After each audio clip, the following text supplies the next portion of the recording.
At 62, Evelyn had her nightly routine down to an art. A small square of dark chocolate, a few pages from her favorite mystery novel. A warm blanket pulled over her legs as the hum of the ceiling fan sang her into what she thought was restful sleep. I earned this, she would tell herself. A little treat, a little peace. She wasn't overeating. She didn't drink coffee after 3 p.m. She even practiced yoga 3 times a week. By all accounts, Evelyn was doing everything right for her age. But then, things began to shift. Slowly, quietly. It started with a few nights of waking at 2:30 a.m. No reason, no noise. Just awake, heart racing, mind foggy, eyes wide open in the darkness. She thought it was just a phase, stress, the weather. But the nights kept stealing more of her rest.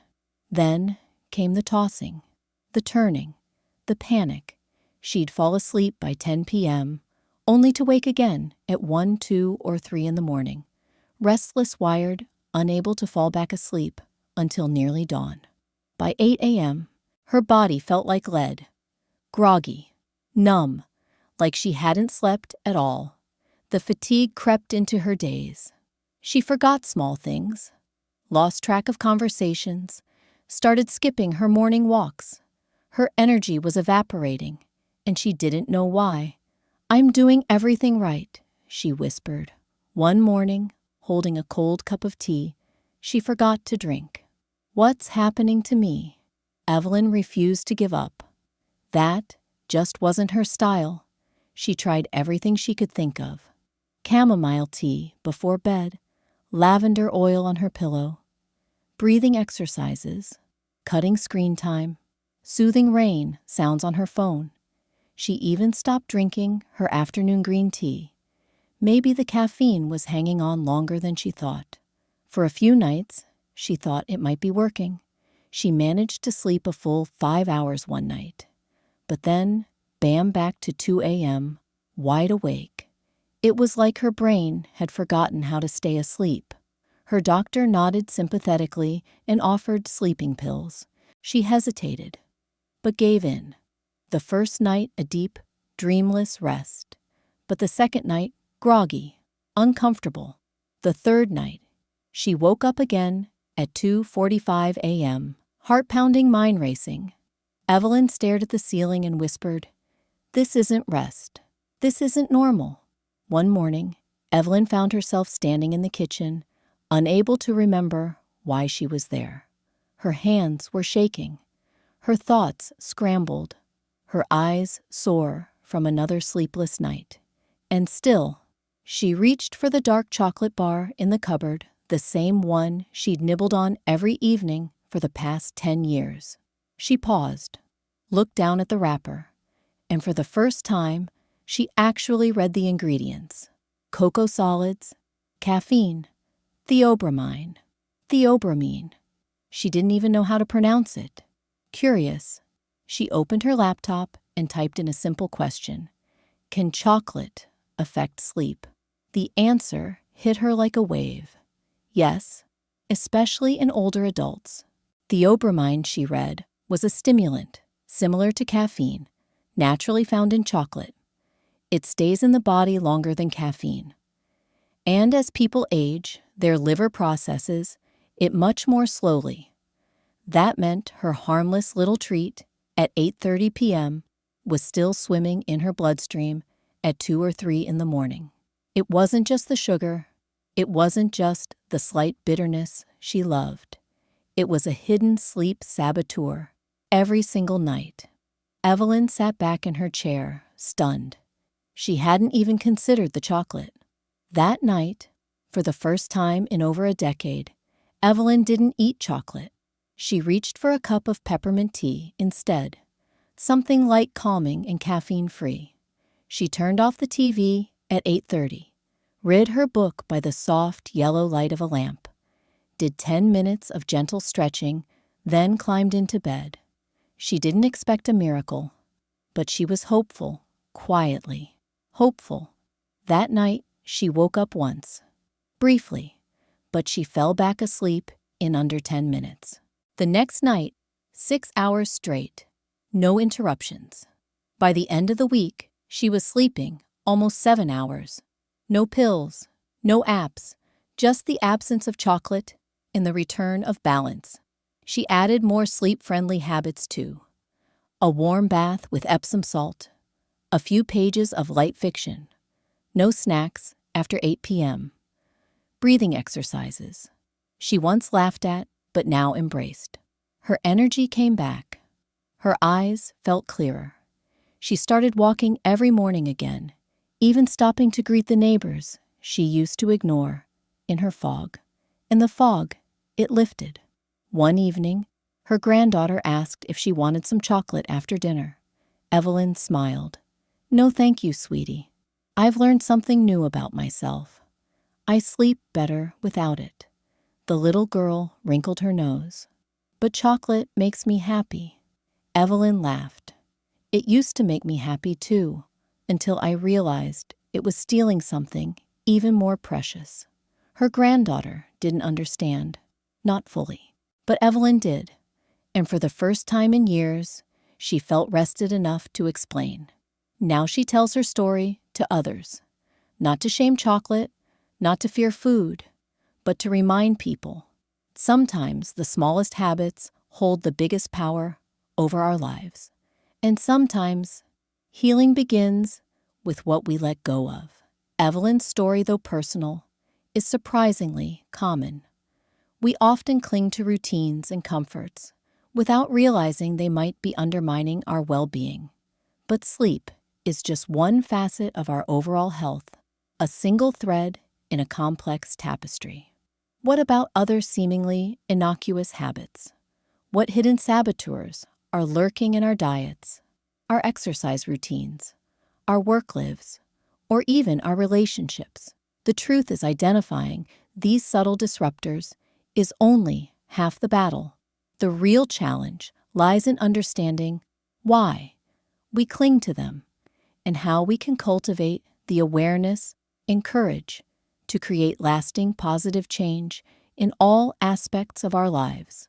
Consider for a moment the idea of comfort food. We reach for it during times of stress, sadness, or even boredom. It offers a momentary reprieve, a fleeting sense of warmth and security. But what if that comfort is actually a form of self-sabotage, masking deeper emotional needs? What if those extra calories are contributing to weight gain, inflammation, and a host of other health problems? And more importantly, what are we avoiding by reaching for that familiar, albeit unhealthy crutch? The same principle applies to our exercise routines. We might diligently hit the gym 3 times a week, performing the same exercises at the same intensity year after year. We tell ourselves we're being healthy. But are we really? Are we challenging our bodies in new ways? Are we listening to our bodies and adjusting our routines to prevent injuries? Or are we simply going through the motions, clinging to a routine that no longer serves us? And what about our work lives? We might be stuck in a dead-end job, feeling stressed, unfulfilled, and undervalued. We complain to our friends and family, but we do nothing to change our situation. Why? Because it's comfortable. It's familiar. We know what to expect. The uncertainty of a new job, a new career path is simply too daunting. But is that comfort worth sacrificing our happiness, our health, and our potential? Our relationships, too, can become traps of comfort and stagnation. We might be in a relationship that is no longer fulfilling, but we stay because we're afraid of being alone. We're afraid of the pain of separation. We're afraid of starting over. But is that comfort worth sacrificing our emotional well-being? Is it fair to ourselves or to our partners to remain in a relationship that is devoid of love, passion, and growth? Identifying these hidden saboteurs requires a deep level of self-awareness, a willingness to question our assumptions, and the courage to challenge our comfort zones. It requires us to be honest with ourselves about our needs, our desires, and our fears. It requires us to step outside of our routines and explore new possibilities. So how do we begin this journey of self-discovery and transformation? The first step is to cultivate mindfulness. Mindfulness is the practice of paying attention to the present moment without judgment. It involves observing our thoughts, our feelings, and our sensations without getting carried away by them. It allows us to become more aware of our habits, our patterns, and our triggers. For example, the next time you reach for that comfort food, pause for a moment and ask yourself why. Are you truly hungry? Or are you simply bored, stressed, or sad? What emotions are you trying to suppress? What needs are you trying to fulfill? The same principle applies to your exercise routine. Pay attention to how your body feels during and after your workouts. Are you feeling energized and invigorated? Or are you feeling drained and sore? Are you pushing yourself too hard? Are you neglecting certain muscle groups? And, in your work life, take some time to reflect on your values, your passions, and your goals.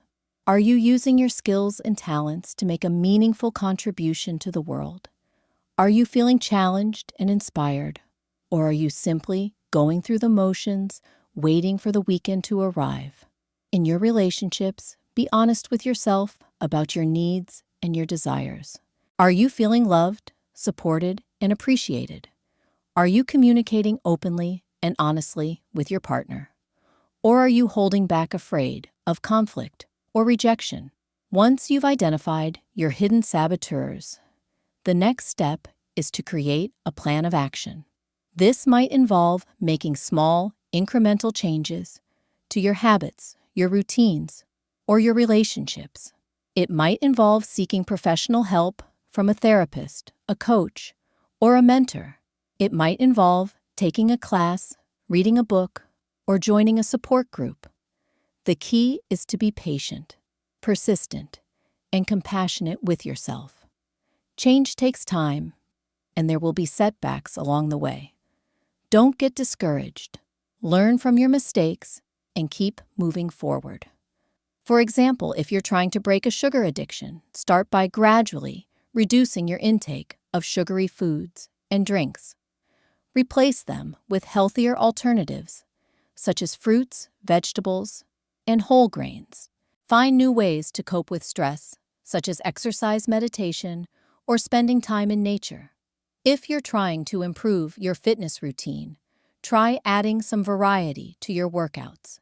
Incorporate different types of exercises, such as cardio strength training and flexibility training. Listen to your body and adjust your routine as needed. Consider working with a personal trainer to develop a customized plan. If you're trying to find more fulfilling work, start by exploring your interests and your passions. Take some online courses, attend some workshops, or volunteer for a cause you care about. Network with people in your field and learn about different career paths. Update your resume and start applying for jobs that align with your values and your goals. If you're trying to improve your relationships, start by communicating openly and honestly with your partner. Express your needs and your desires. Listen to their needs and their desires. Practice empathy and compassion. Seek professional help from a therapist or a counselor if needed. Remember, the journey of self-discovery and transformation is a lifelong process. There will always be new challenges to overcome, new habits to break, and new relationships to nurture. But by cultivating mindfulness, challenging your comfort zones, and creating a plan of action, you can unlock your full potential and live a life of greater health, happiness, and fulfillment. Evelyn's chocolate was a simple example, a concrete thing she could identify and remove. But what happens when the chocolate isn't so easily identifiable? What happens when the habit is deeply ingrained intertwined with our identity, or even seemingly beneficial on the surface? What insidious habits are we unknowingly nurturing, habits that are slowly, silently eroding our health and well-being? Habits that we might not even realize are there until the consequences become undeniable